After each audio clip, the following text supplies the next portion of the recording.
Mis queridos amigos y hermanos, sean todos bienvenidos en el nombre de nuestro Señor Jesucristo a una nueva edición de su comentario al texto bíblico sobre el cual la lección de la escuela sabática está basada.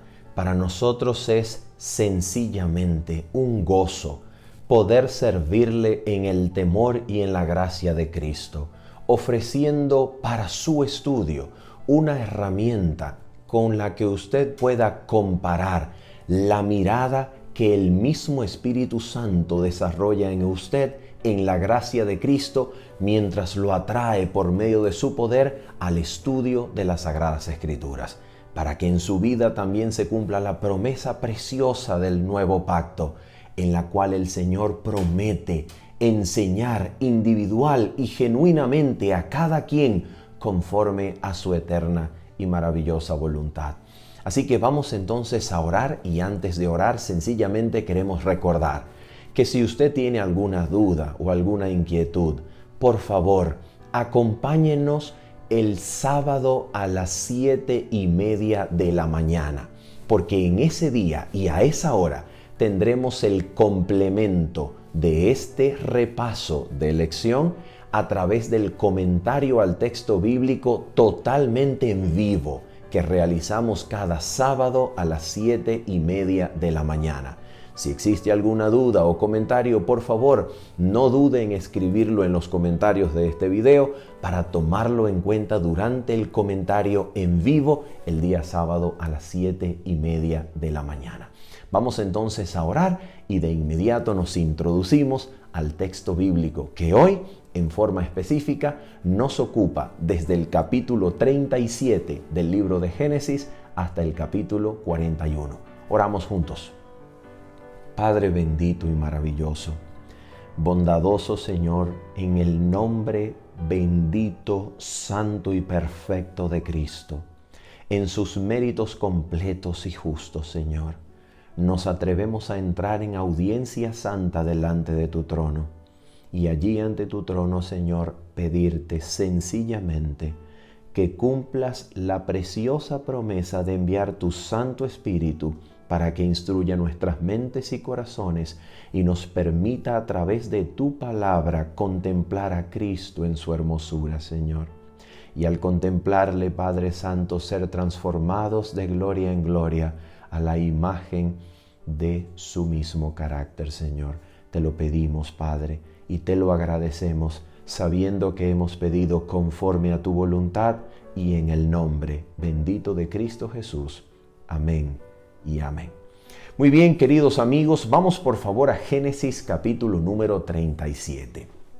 La historia que hoy nos ocupa es nada más y nada menos que la historia de José.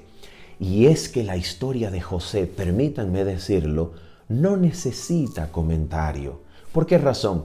Porque es una historia perfecta, es una historia maravillosa, es una historia llena de lecciones, pero lo más maravilloso es que es una historia clara. Su mensaje es absolutamente claro, a diferencia de los patriarcas anteriores, quienes tuvieron una vida de tropiezos, dificultades, por causa de su mismo apego a sus propios deseos, a la intención de su carne, a querer ayudar a Dios, haciendo y pensando hacer cosas a su propia manera, contrario a los tiempos y a las maneras de Dios. La historia del patriarca José se presenta, despunta delante de nosotros como una maravilla de la literatura bíblica. Así que lo que nosotros vamos a hacer, como usted y yo ya conocemos la historia de José, lo que vamos a hacer es comentar algunos pasajes claves de esta historia para de esa manera nosotros poder crecer en el estudio de la palabra del Señor, también con estos aspectos claves de la historia del gran José. Vamos entonces a mirar Génesis capítulo número 37 y vamos a leer desde el versículo número 1 en adelante. Dice el texto bíblico lo siguiente: Habitó Jacob en la tierra donde había morado su padre, en la tierra de Canaán. Aparentemente, nota esto, aparentemente Jacob se asienta en la tierra y si lo único que contiene el pacto eterno es la herencia de la tierra y esta tierra significa sencillamente la Canaán histórica, entonces aparentemente el pacto del Señor se está cumpliendo y ya está listo en la vida de Jacob. Pero la historia de Génesis 37 nos va a mostrar que no se trata solamente de la tierra de Canaán. Se trata de una simiente, se trata de la vida de un pueblo cuya promesa es en esencia lo que interesa en el texto. La promesa que Dios le hace a un pueblo, a una simiente. La promesa del Señor es lo que está en juego. Es la palabra del Dios Altísimo que promete lo que ahora se va a verificar si esta palabra se cumple o no se cumple. En otras palabras, la historia de José tratará sencillamente de un punto en específico. ¿Cuál es ese punto? Ese punto pudiésemos resumirlo con una pregunta. Y la pregunta sería, cuando Dios hace una promesa, ¿esa promesa se cumple o no se cumple a pesar de las múltiples dificultades y circunstancias varias que ocurran en derredor? ¿Se cumple la promesa divina? ¿Es capaz el Dios poderoso de la Biblia de cumplir lo que promete para su pueblo? Esta es la pregunta que en esencia rige, controla, arma la historia del gran José. Vamos entonces a mirar lo que esto nos va a decir. Versículo número 2 del capítulo 37. Esta es la historia de la familia de Jacob. 2 puntos. Y la familia de Jacob comienza con la siguiente palabra. José, siendo de edad de 17 años, apacentaba las ovejas con sus hermanos, y el joven estaba con los hijos de Bilha y con los hijos de Silpa, mujeres de su padre, e informaba José a su padre la mala fama de ellos. Aquí la historia comienza a anticiparnos lo que viene más adelante. ¿Por qué razón? Porque ya de antemano la historia nos está diciendo que de acuerdo con los informes de José, los hermanos que son hijos de las mujeres añadidas en la historia pasada o previa de Jacob, las mujeres añadidas, aparte de Lea, aparte de Raquel, no tenían buena fama. Y ahora mira lo que va a decir el versículo número 3. Y amaba Israel a José más que a todos sus hijos, porque lo había tenido en su vejez y le hizo una túnica de diversos colores. No solamente José es el hijo de la vejez de Jacob o Israel, sino que también José es el hijo de la esposa amada de su padre. Es el hijo de Raquel. Y entonces este es un hijo especial de Jacob, es un hijo especial de Israel. El punto es que Jacob muestra ese favoritismo, ese amor, ese apego por el hijo de su vejez y de su esposa amada, dándole a José una túnica de colores. ¿Y qué es lo que esto significa? ¿Qué es lo que significa en el contexto del libro de Génesis? Significa que Israel o Jacob está pensando en José como aquel que va a heredar la primogenitura en medio de todos sus hijos. Pero José no es el mayor. José no es el que culturalmente debería tener el legado de la primogenitura de su padre. Sin embargo, es el favorito de su padre. Y su padre lo demuestra dándole una dote de una túnica de colores hermosa que designa de inmediato, por supuesto, a José como aquel candidato que a ojos de su padre heredará la primogenitura.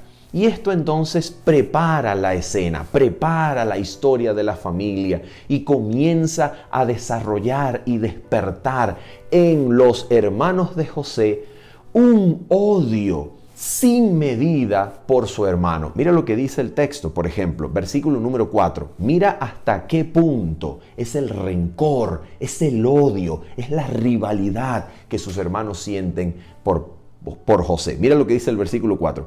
Y viendo sus hermanos que su padre lo amaba más que a todos sus hermanos, atención, le aborrecían y no podían hablarle pacíficamente. Mira esto, no podían hablarle pacíficamente. La familia entonces se volvió un caos. Si los hermanos ni siquiera pueden hablarle pacíficamente, imagina el odio que sienten por José. El rencor es terrible. Pero aquí entonces lo que se va desarrollando es lo siguiente. Mira esto. Si José es el hijo favorito de su padre, José informa la mala fama de sus hermanos. José recibe una túnica de colores que lo designa como el candidato número 1 a heredar la primogenitura. Sus hermanos le tienen tanto odio que ni siquiera pueden hablarle pacíficamente, y aparte se enteran de que José informa a su padre acerca de la mala fama de ellos. Entonces, ¿qué es lo que se está gestando? Atención, se está gestando en primer lugar, se gesta un ambiente familiar, un ambiente histórico que amenaza el cumplimiento de la promesa. ¿Por qué razón? Porque si la simiente prometida ha de descender de este pueblo, imagínate, este pueblo tiene luchas intestinas, este pueblo se vive en un ambiente inhóspito, y aparte de esto, atención, se gesta un problema de carácter en José.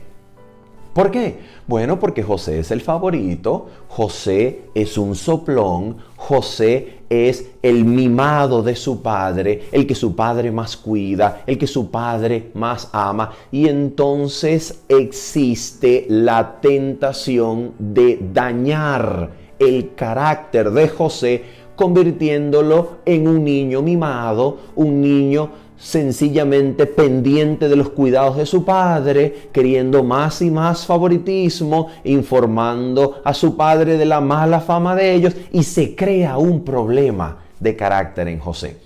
Esto es lo que fundamenta lo porvenir en la historia del patriarca. Y vamos a ver entonces cómo esto se va a seguir. Continúa la historia diciendo en el versículo número 5 lo siguiente. Atención, aquí entonces comienza la historia con sus elementos claves. Número 1. Y José soñó un sueño. Versículo 5. Y lo contó a sus hermanos, y ellos llegaron a aborrecerle más todavía. ¿Por qué? ¿De qué se trataba el sueño? Mírenlo. Versículo número 6. Y él les dijo: oíd ahora este sueño que he soñado. He aquí que atábamos manojos en medio del campo, y he aquí que mi manojo se levantaba y estaba derecho, y que vuestros manojos estaban alrededor y se inclinaban al mío. Mira, parece un joven hablando en su inocencia delante de quienes le odian, contándole un sueño que claramente denota que este muchacho tendrá primacía sobre sus hermanos. Imagínense, si ya lo odiaban por causa del favoritismo de su padre, ahora lo aborrecen por causa de sus sueños. Pero ¿quién le ha dicho a este hombre que va a reinar sobre nosotros? ¿Quién le ha dicho que se va a levantar por encima de nosotros? ¿Cómo se le ocurre soñar este tipo de cosas? Y más aún, contárnoslo. Una cosa tremenda. Sigue diciendo la Escritura, mira esto.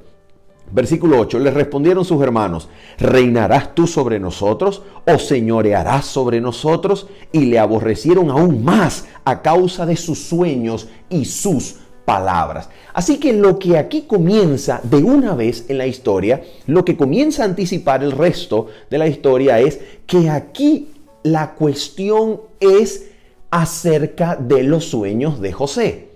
Su historia, su vida futura, ¿confirmará estos sueños o no los confirmará? La pregunta esencial es, si estos sueños provienen del Dios del cielo, ¿se confirmarán? ¿La historia los verificará? ¿La historia mostrará que Dios había escogido al joven y le había dado esos sueños? ¿La historia confirmará los sueños o no la confirmará? De eso se trata la historia de la vida de José. Porque más adelante veremos que estos sueños tienen origen en Dios. ¿Y cómo lo sabemos? Precisamente por lo que José le dirá más adelante al faraón. Estos sueños son una muestra de que Dios le ha mostrado al faraón lo que ha de venir. Y entonces de esto se trata la historia. Los sueños, si provienen de Dios, se confirmarán en la historia a pesar de todas las malas intenciones de los hermanos, de todas las malas intenciones de quien se levante como enemigo de José. ¿Confirmará o no confirmará la historia los sueños del joven? De eso se trata, de eso se trata. Ahora vamos a mirar el versículo número 9. Mira esto. Soñó aún otro sueño y lo contó a sus hermanos, diciendo: he aquí que he soñado otro sueño, y he aquí que el sol y la luna y 11 estrellas se inclinaban a mí. Y lo contó a su padre y a sus hermanos. Versículo 10. Y su padre les reprendió y le dijo: ¿qué sueño es este que soñaste? ¿Acaso vendremos yo y tu madre y tus hermanos a postrarnos en tierra ante ti? Y sus hermanos le tenían envidia, mas su padre meditaba en esto. Maravilloso, maravilloso. Aparentemente su padre, que había oído, que había conocido, que había tenido revelación del Dios Altísimo del cielo, aparentemente su padre comienza a sospechar, a pesar de haber reprendido públicamente a José, comienza a sospechar que aparentemente Dios está detrás de los sueños del muchacho. Y ahora mira si Dios está detrás de los sueños del muchacho. Mira si Dios está detrás. ¿Cómo lo vamos a mirar? Atención con lo que vamos a hacer. En el versículo número 9 aparecen 3 elementos maravillosos, teológicamente cargados de sentido y significado. ¿Por qué? Mira, en el versículo número 9 se nos dice lo siguiente. Dice la historia: he aquí que he soñado otro sueño, y he aquí, dice, que el sol y la luna y 11 estrellas se inclinaban a mí. Mira lo maravilloso que la Biblia nos va a enseñar en esta oportunidad. Mira lo maravilloso de la Escritura. Atención, estos 3 elementos, el sol, la luna y las estrellas, aparecen exactamente en otro pasaje de la Biblia que está cargado de significado teológico. ¿Cómo sabemos eso? Mira, vamos a comprobarlo. Dejemos allí un dedo en Génesis 37 y vamos a ir brevemente a Apocalipsis capítulo número 12. Apocalipsis capítulo número 12, versículos 1 al 2 nos dice lo siguiente. Escucha lo que dice el texto. Apareció en el cielo una gran señal, una mujer vestida de sol, con la luna debajo de sus pies y sobre su cabeza una corona de 12 estrellas. Nota, aparece aquí el elemento del sol, aparece la luna, aparecen estrellas en diferente número, allá 11, aquí 12, y dice que esta mujer estaba encinta y clamaba con dolores de parto en la angustia del alumbramiento. Pregunto, nota esto. ¿Cuál es el versículo trasfondo de Apocalipsis capítulo número 12? ¿Cuál es el versículo que forma el trasfondo literario, la imagen que provee los motivos teológicos de las señales y elementos que aparecen en Apocalipsis 12, versículos 1 al 3? ¿Cuál es el texto? El texto bíblico que provee los motivos teológicos para Apocalipsis 12 es Génesis 3:15. Atención, la historia de José y Apocalipsis 12 tratan exactamente de lo mismo. ¿Será Dios capaz de cumplir la promesa de Génesis 3:15? ¿Será Dios capaz de cumplir su promesa? ¿Será Dios capaz de mantener con vida a pesar de las artimañas, intenciones, engaños y enemistades de la serpiente, de Satanás, como el enemigo del pueblo de Dios? ¿Será Dios capaz de cumplir su promesa? ¿Será que Dios puede mantener con vida y en pie a la simiente prometida a pesar de las intenciones del gran dragón, la serpiente antigua que se llama Diablo y Satanás? De eso se trata la historia de José y de eso se trata Apocalipsis capítulo 12. Por esa razón, Apocalipsis 12 presenta los mismos elementos del sueño de José. ¿Por qué? Porque es como si Apocalipsis 12 estuviese presentando con estos tres elementos, el sol, la luna y las estrellas, estaría presentando una conexión con la historia de José, mostrándonos que el capítulo 12 de Apocalipsis y la visión del gran conflicto que alcanza hasta el capítulo 14 nos muestra que Dios, cuando promete algo, lo cumple, a pesar de que se levante las intenciones del corazón humano, inspirados por los designios satánicos, para intentar impedir la promesa, para corromper al pueblo de Dios, para sacarlo de la escena histórica, para extinguirlos y aniquilarlos. No, Dios siempre cumple su promesa, porque cuando Dios habla, eso es garantía. Dios habló, Dios prometió y Dios lo va a cumplir. De eso se trata Apocalipsis 12 al 14 y de eso se trata la historia de José. ¿Cumplirá Dios su promesa con el joven? ¿Cumplirá Dios su promesa en relación a la simiente prometida? Y eso es exactamente lo que va a ocurrir. Así que mira esto, vamos a mirar este versículo clave de la historia que se encuentra en el versículo número 20 del capítulo 37. Capítulo 37, versículo número 20. Mira lo que van a decir sus hermanos, porque usted conoce el resto de la historia, sabe que José sencillamente va a buscar al lugar donde sus hermanos están apacentando las ovejas y el ganado de su padre, y entonces se encuentra con un hombre que dirige su camino hasta donde están sus hermanos, y cuando sus hermanos lo ven venir, mira lo que dicen sus hermanos. Mira para que veas de qué se trata. Versículo número 20 del capítulo 37. Dice así: ahora pues, venid y matémosle y echémosle en una cisterna, y diremos: alguna mala bestia lo devoró. Y escucha esto, escucha lo que va a decir el texto. Y veremos qué será de sus sueños. ¿Te das cuenta? ¿Te das cuenta de qué se trata? Satanás había puesto en el corazón de los hermanos de José aniquilarlo. ¿Para qué? Para ver qué sería de los sueños del joven. Oh, pero escucha esto. Los sueños del joven provienen de Dios. Los sueños del joven no los diseñó ni creó él en las meditaciones nocturnas de su cabeza. Los sueños los envió Dios. Y cuando Dios dice algo, cuando Dios promete algo, cuando Dios se propone algo, Satanás puede infundir sus intenciones en el corazón de los hombres para que se levanten contra esa promesa que Dios se propuso dar. Pero el gran tema del Génesis y de la Biblia entera es que todas las promesas de Dios son en Cristo Jesús, sí, y en Él, amén. ¿Por qué? Porque Cristo garantiza el cumplimiento de las promesas que su Padre hace. El cumplimiento de las promesas de Dios están garantizadas en Cristo. Cristo las garantiza, Cristo guía, Cristo se encarga de guiar la historia. Significa el hecho de que Cristo guíe la historia del mundo que el ser humano es un mero títere en el designio eterno de Dios y el libre albedrío no existe? No significa eso.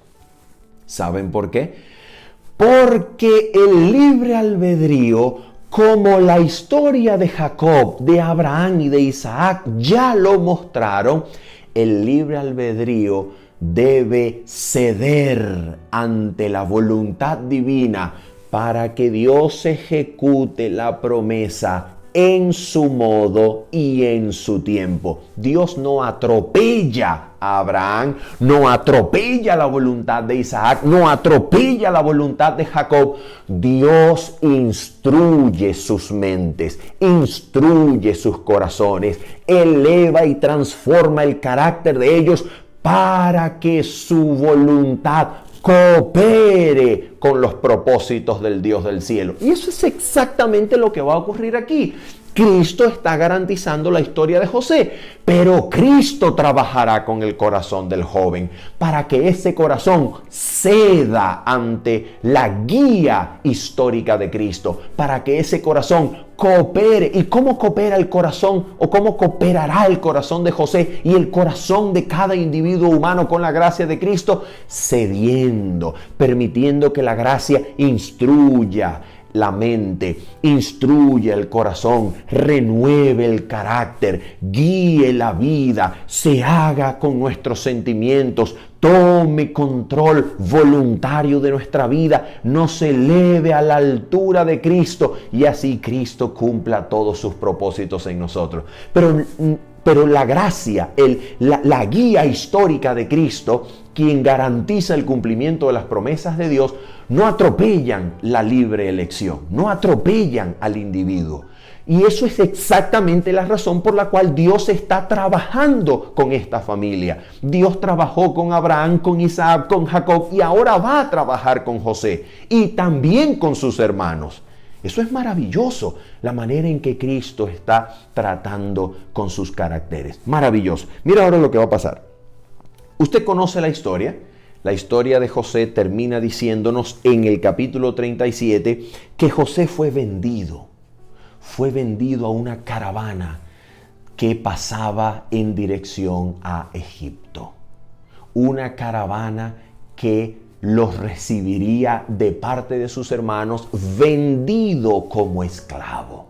Ahora el soñador, ahora aquel que había recibido en su juventud los sueños de parte de Dios, de que él despuntaría, tendría primacía sobre sus hermanos y ejecutaría un cargo de maravilloso nivel y utilidad para la simiente prometida, ahora es puesto en esclavitud y va en dirección a Egipto. Y cuando va en dirección a Egipto, propone en su corazón que el Dios de su padre sería su propio Dios. Y llega a Egipto. Pero mientras llega a Egipto, el capítulo 38 nos presenta como un interludio en la trama de José. Y este interludio se trata de Judá y Tamar, que da a luz a un niño llamado Fares.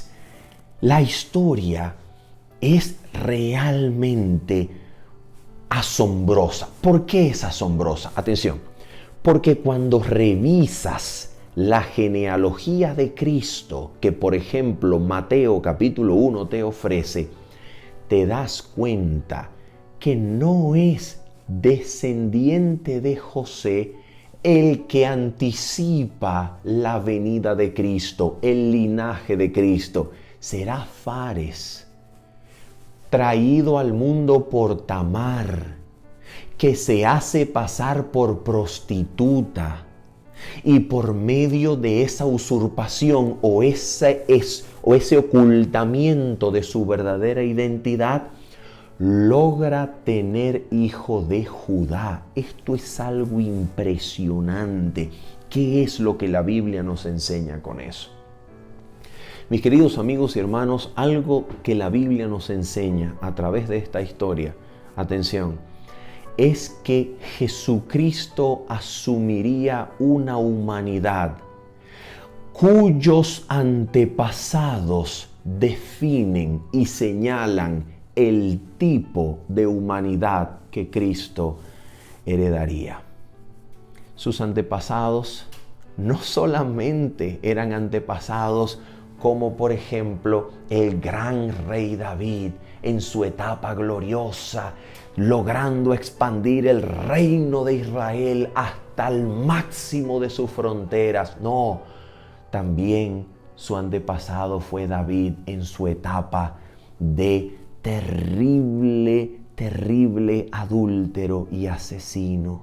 También sus antepasados incluyen gente como Tamar, incluye gente como Rahab. ¿Para qué? ¿Para qué la Biblia nos enseña eso? Para que nosotros podamos sentirnos identificados con el Salvador, que se identificó con nosotros por medio de una humanidad cuyo carácter, cuya naturaleza está representada y señalada por el carácter de sus antepasados. Él se identificó con nosotros. Él se hizo uno, verdaderamente uno de nosotros. Y eso es exactamente lo que el deseado de todas las gentes nos enseña cuando habla acerca de la humanidad de Cristo y nos provee la razón del porqué de sus antepasados para mostrar cuán cercano era el Salvador a nosotros, cuán cercano es el Salvador a la humanidad. Esta historia entonces, después de hacer un interludio, retoma en el capítulo número 39. Y en el capítulo número 39 vemos a un José que es puesto en la casa del capitán de la guardia del faraón, el gran Potifar. Y ahora el capítulo número 39, usted conoce la historia rápidamente. Vamos a leer lo siguiente. Dice el texto, versículo número 6, y dejó todo lo que tenía en mano de José, hablando de Potifar, y con él no se preocupaba de cosa alguna, sino del pan que comía. Maravilloso. Y era José de hermoso semblante y bella presencia. Con este texto, diciéndote que José era hermoso, sencillamente el texto te prepara para lo que va a venir más adelante. Y es que la esposa de Potifar verá en este José un cómplice perfecto para darle rienda suelta a sus deseos y pasiones. Pero, recuerda esto, la misma gracia de Cristo que garantiza el cumplimiento de las promesas de su Padre, trabajaba y operaba en el corazón del joven muchacho. Y ahora mira lo que va a pasar. El texto dice así. Aconteció después de esto, versículo 7, que la mujer de su amo puso sus ojos en José y dijo, duerme conmigo. Y él no quiso. Y dijo a la mujer de su amo, mira qué discurso tan extraordinario. Mira qué maravilloso. Dice así, he aquí que mi Señor no se preocupa conmigo de lo que hay en casa, y ha puesto en mi mano todo lo que tiene. No hay otro mayor que yo en esta casa, y ninguna cosa me has reservado sino a ti, por cuanto tú eres su mujer. ¿Cómo pues haría yo este grande mal y pecaría contra Dios? Mira qué maravilloso. Permíteme ilustrar lo que la Escritura está intentando de enseñarnos en este punto con un ejemplo, con una ilustración que alguna vez leí en un buen libro. Mira esto.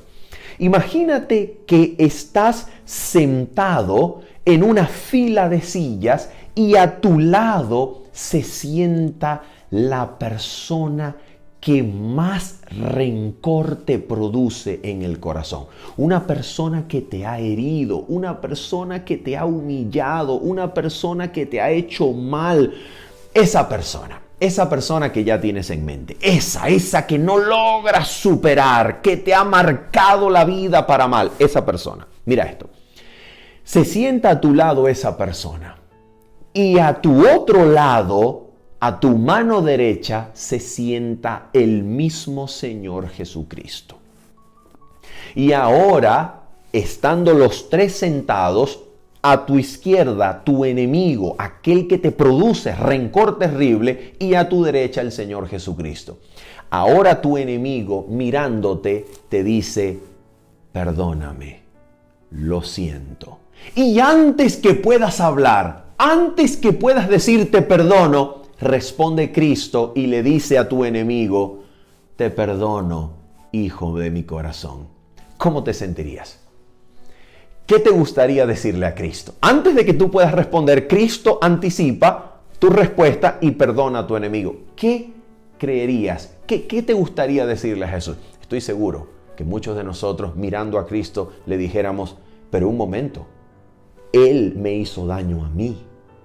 ¿No soy yo el que debe perdonarlo? ¿Por qué le dices perdón si soy yo el agraviado? Si soy yo el que está sufriendo por causa suya. ¿Qué nos enseña esta ilustración acerca de lo que aquí José está diciendo? Nota esto. José habla de todo lo que Potifar le ha confiado. José habla de todo lo bueno que Potifar le ha hecho. Pero luego dice: ¿cómo haría este gran mal? Escucha. Y pecaría contra Dios. ¿Por qué razón? Porque si él se acuesta con esa mujer, no estaría en primer lugar defraudando y pecando contra Potifar, a pesar de que esa es la mujer de Potifar. Estaría pecando, estaría defraudando, estaría cometiendo y agravando, o agraviando, mejor dicho, a Dios mismo. Estaría ofendiendo a Dios y el corazón divino. ¿Te das cuenta? Te das cuenta que Dios es el verdadero ofendido por causa de nuestros pecados. En última instancia, todo pecado, todo mal se hace en contra de Dios. Y ese hombre, este joven José, lo sabía y lo reconoció. Maravillosa lección. Sigamos adelante. La historia entonces nos dice, usted ya la conoce, que José es arrojado a la cárcel. ¿Por qué? Porque esta mujer descontrolada y amante de sus deseos y pasiones no pudo ocurrírsele otra cosa que sencillamente fingir una violación. Finge una violación tratando de dejar salir su odio y su rencor hacia José. Y aquí esta mujer, como los hermanos de José, sencillamente se convierte en una amenaza para los sueños, una amenaza para la promesa del pacto, para la promesa de Dios para con José a través de sus sueños, y entonces José es echado a la cárcel. Interesantemente, Potifar hubiese podido matar a José porque era su esclavo. Lo hubiese podido matar con toda justicia sin que nadie le dijese nada. Pero el hecho de que Potifar conserva la vida de José y lo mete a la cárcel probablemente señale el aprecio y probablemente señale algunas dudas en el corazón de Potifar con respecto a la inocencia o culpabilidad de José. Ahora José está en la cárcel y de manera maravillosa ocurre algo genial en la historia. En la misma cárcel donde está José, llega a parar dos individuos que probablemente estaban a la diestra y a la izquierda de el faraón. Se trata de su copero, aquel que tiene la grandísima responsabilidad de encargarse de todo lo que bebe faraón, no sea que lo vayan a envenenar a algún enemigo suyo que reposa en medio de sus familias o amigos cercanos. El copero que se encarga de todo lo que faraón beba está allí en la cárcel. Y también el panadero del rey, aquel que se ocupa de lo que faraón come. Y ahora están en la misma cárcel donde José está. Y José, por supuesto, como todo lo que toca, Dios lo prospera y bendice, porque Jehová Dios está con él, y esa es la clave. Dios está con José y todo lo que toca prospera. Ahora resulta que le da la mayordomía de la cárcel y de todos sus presos. Y aquí aparecen los dos individuos. Aquí en la cárcel, están los dos individuos entonces y ahora tienen un sueño. ¡Qué maravillosa historia! Versículo número 8, capítulo 40. Ellos le dijeron: hemos tenido un sueño y no hay quien lo interprete. Entonces les dijo José: ¿no son de Dios las interpretaciones? ¡Qué maravilloso! ¡Qué muchacho tan espectacular! ¡Qué maravilloso Hijo de Dios! Bendito sea el Señor. Contádmelo ahora, dijo José. Maravilloso. José señalando la fuente de la sabiduría, el origen de los misterios, aquel cuyos designios se cumplen y se revelan en la historia del mundo. José colocando a Cristo como la fuente de toda sabiduría. Bendito sea el Señor. Y ahora entonces, usted conoce la interpretación.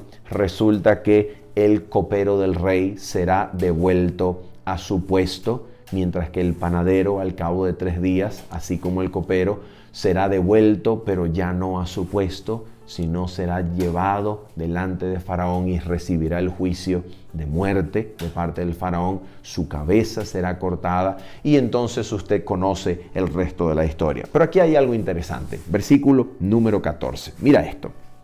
Aquí está José. Atención con esto que vamos a decir. Probablemente el versículo número 14 del capítulo 40 de Génesis represente el último vestigio de un daño en el carácter de José que la historia nos muestra, que la historia nos revela. ¿A qué nos referimos? Mira esto. Capítulo 40, versículo 14. Le dijo José al copero. Mira lo que le dice. Acuérdate pues de mí cuando tengas ese bien, y te ruego que uses conmigo de misericordia y hagas mención de mí a Faraón y me saques de esta casa. ¿Y qué fue lo que pasó? ¿Qué fue lo que pasó? Versículo 23. Y el jefe de los coperos no se acordó de José, sino que le olvidó. ¿Por qué este detalle en la historia de José? ¿Por qué este detalle de que José le dijera al copero: mira, cuando el faraón te restituya, por favor, acuérdate de mí y háblale de mí al faraón para que me saque de esta casa? Probablemente le dijo: yo soy inocente, dile por favor a Faraón que soy inocente, háblale de mí por favor, hazme ese favor, hazme ese bien, haz conmigo misericordia para que ya yo no esté en esta cárcel. ¿Y por qué la historia nos dice que el copero fue restablecido, pero cuando es restablecido se olvida totalmente de José? ¿Por qué razón? Mira, maravillosamente creo que la Biblia nos quiere enseñar aquí que José tenía en su carácter un vestigio de las intenciones carnales del corazón, que anhela cumplir las promesas de Dios por intención de carne y voluntad de varón. Así como Abraham acostándose con Agar, así como Isaac negando a su esposa, así como Jacob usurpando la bendición de parte de su padre que le pertenecía a su hermano por cultura, así ahora José tiene y conserva un vestigio de esa humana intención de cumplir las promesas de Dios por sí mismo. Conserva un vestigio en su carácter de querer ayudar a Dios en el cumplimiento de sus promesas. Hay un vestigio de un defecto de carácter que no es un defecto de carácter de la familia del linaje prometido. No es solamente un defecto de carácter de esta familia, es un defecto de carácter suyo y mío también. Es un defecto de carácter humano. Es el carácter humano que intenta alcanzar la bendición, la salvación, la promesa y el bien de Dios a su propio modo y en su propio tiempo, conforme a la intención de la carne y de la voluntad humana. Pero Dios no permite que así José vaya al trono de Egipto. No es así como José va a llegar al trono. No es por medio de un favor humano. No es por medio, como decimos en Venezuela, no es por medio de una palanca que José va a llegar al trono. No. No es por una ayudita. No es por un amigo, por un conocido, para que se cumpla el dicho, no es lo que sabes o lo que conoces, sino a quién conoces en el poder para que llegues al poder. No se trata de eso. No es así como se cumplen las promesas de Dios. Y aquí la historia entonces nos deja y nos asoma un vestigio de defecto de carácter en el carácter de José, para que nosotros veamos que los propósitos de Dios se cumplen a su tiempo y en el modo divino, y no de ninguna manera conforme a la voluntad humana. No es así como José va a llegar al trono. El copero se le olvida. Y como al copero se le olvida, entonces allí está la oportunidad divina de darle a Faraón un sueño. Y no le da uno, le da dos. Mira esto. Versículo número 8, dice el texto: sucedió que por la mañana, después de soñar, estaba agitado su espíritu y envió e hizo llamar a todos los magos. Eso es Faraón, estamos en Génesis capítulo 41, versículo 8.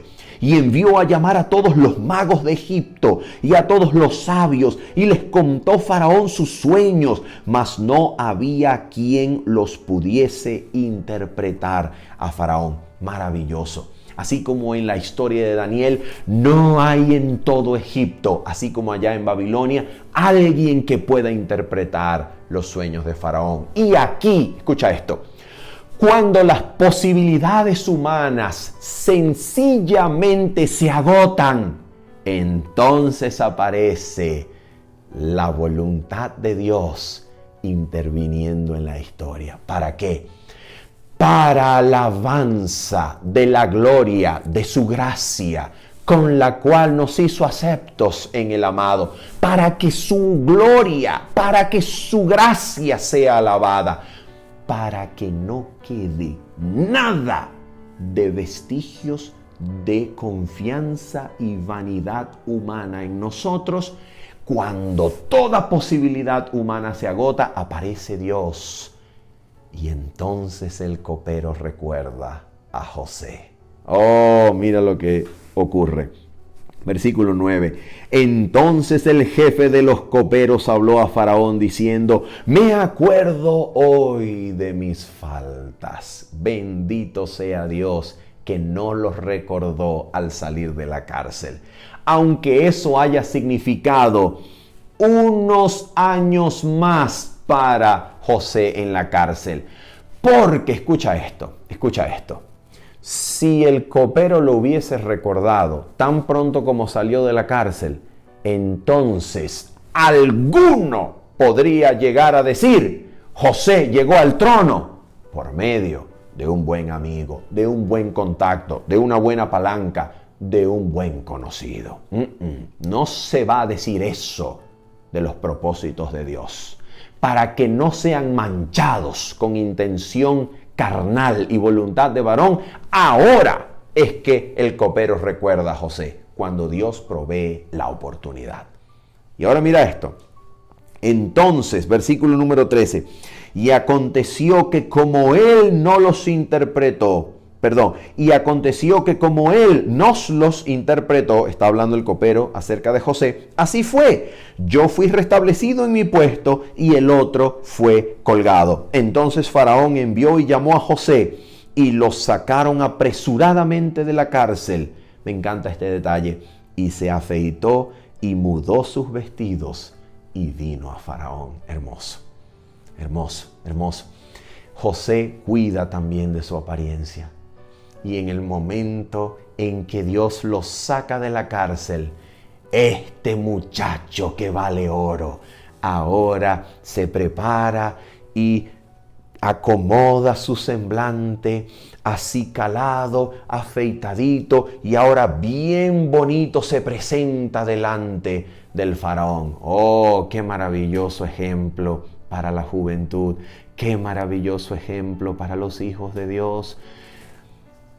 La pobreza La falta de recursos, la falta de educación formal nunca son excusas para un parecer o para tener modales por debajo de lo esperado. El Dios del cielo se complace en que usted, aunque sea pobre, aunque tenga pocos recursos, aunque no tenga educación formal, usted represente en cualquier lugar a donde usted se encuentre y vaya los modales del cielo, el semblante del cielo, el semblante que da no la educación formal, no el dinero, el semblante que da un carácter hermoseado por la justicia de Cristo, que se encarga de amoldar y poner en su lugar todos los aspectos de la vida, incluyendo el peinado que tenemos. Oh sí, también eso es parte de la justicia de Cristo. Oh sí, la Biblia acá lo está mostrando. El carácter de José es maravilloso y reconoce que debe afeitarse y prepararse físicamente con buenos vestidos para estar delante de Faraón. Un carácter del cielo. Bendito sea el Señor.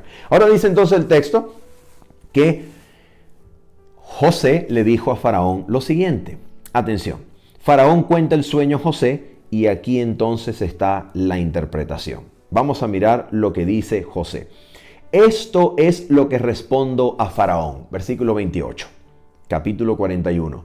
Lo que Dios va a hacer lo ha mostrado a Faraón. Aquí está. Dios es el origen de los sueños. Dios es el origen, en este caso, de los sueños de la historia de José. No estamos diciendo que Dios es el que hace a la mente humana producir cada sueño, cada sensación o estado mental que produce. No estamos hablando de eso. Estamos hablando de la historia de José, la historia de Faraón. Aquí Dios se está mostrando como el origen de los sueños. Dios está mostrando que Él era el que estaba detrás de los sueños de José, estaba detrás de los sueños del copero, estaba detrás de los sueños del panadero, estaba detrás de los sueños de Faraón y sencillamente Dios a través de sueños está coordinando la historia y presentando las oportunidades para que José llegue al trono y cumpla los propósitos e intenciones del corazón divino, para poder salvar y alimentar a la simiente prometida,